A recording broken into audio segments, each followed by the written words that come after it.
Hi friends, welcome back to my channel. ഇന്നത്തെ നമ്മുടെ recipe ഉള്ളിത്തണ്ട് വെച്ചിട്ടുള്ളൊരു തോരനാണ്. അപ്പോൾ ഞാനിത് വളരെ സിമ്പിളായൊരു രീതിയിലാണ് ഇവിടെ ഉള്ളിത്തണ്ട് തയ്യാറാക്കിയിട്ടുള്ളത്. അപ്പോൾ തോരൻ തയ്യാറാക്കാനായിട്ടുള്ള ഉള്ളിത്തണ്ടൊക്കെ നന്നായിട്ടൊന്ന് ചെറുതായിട്ട് കട്ട് ചെയ്തെടുക്കുകയാണ് ആദ്യം ചെയ്യേണ്ടത്. അപ്പോൾ ഞാനിത് അങ്ങനെ ഇവിടെ എല്ലാതും കട്ട് ചെയ്തെടുക്കുകയാണ്.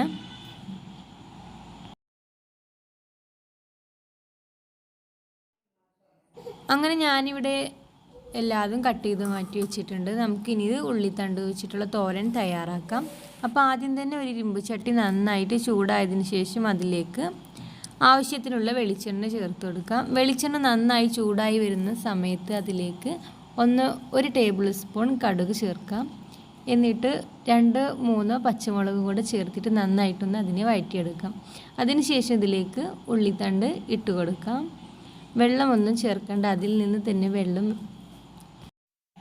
നിന്ന് തന്നെ നന്നായിട്ട് വെള്ളം ഇറങ്ങി വരും. അപ്പോൾ ഇതിലേക്ക് നമ്മൾ ഏറെ ആയിട്ടൊന്നും വെള്ളം ഒഴിച്ച് കൊടുക്കേണ്ട ആവശ്യമില്ല. അപ്പോൾ ഒന്നങ്ങ് ഇളക്കി കൊടുത്തതിന് ശേഷം ഇതിലേക്ക് ആവശ്യത്തിനുള്ള ഉപ്പ് കൂടെ ചേർത്ത് കൊടുക്കാം. എന്നിട്ട് ഇത് നന്നായിട്ടൊന്ന് മിക്സ് ചെയ്തിട്ട് മൂടി വെച്ച് വേവിച്ചെടുക്കാം.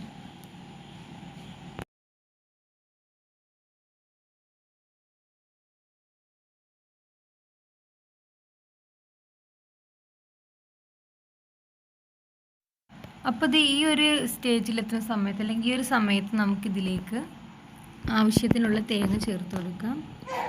അപ്പോൾ ഇതിൽ ഈ തേങ്ങയുടെ കൂട്ടത്തിൽ ഞാൻ വേറെ ഒന്നും ചേർക്കുന്നില്ല, തേങ്ങ മാത്രമേ ചേർക്കുന്നുള്ളൂ. അപ്പോൾ ഇതൊന്ന് നന്നായിട്ട് മിക്സ് ചെയ്തെടുക്കാം. എന്നിട്ട് ഇതൊന്ന് മൂടി വെച്ചിട്ടൊന്ന് വേവിച്ചെടുക്കാം.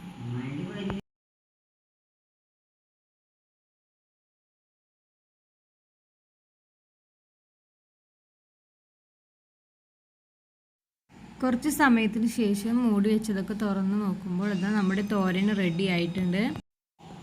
വളരെ സിമ്പിളായിട്ട് തയ്യാറാക്കാൻ പറ്റിയിട്ടുള്ള തോരനാണ് ഞാനിവിടെ കാണിച്ചിരിക്കുന്നത്. അപ്പോൾ നിങ്ങൾക്ക് ഈ വീഡിയോ ഇഷ്ടമായിട്ടുണ്ടെങ്കിൽ തീർച്ചയായും നിങ്ങൾ ഈ തരത്തിലൊന്ന് ട്രൈ ചെയ്ത് നോക്കുക.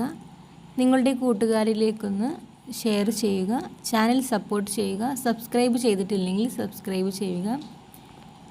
ഇതുപോലുള്ള വീഡിയോകളുമായി ഇനിയും കാണാം. അതുവരേക്കും ബൈ. Thanks for watching.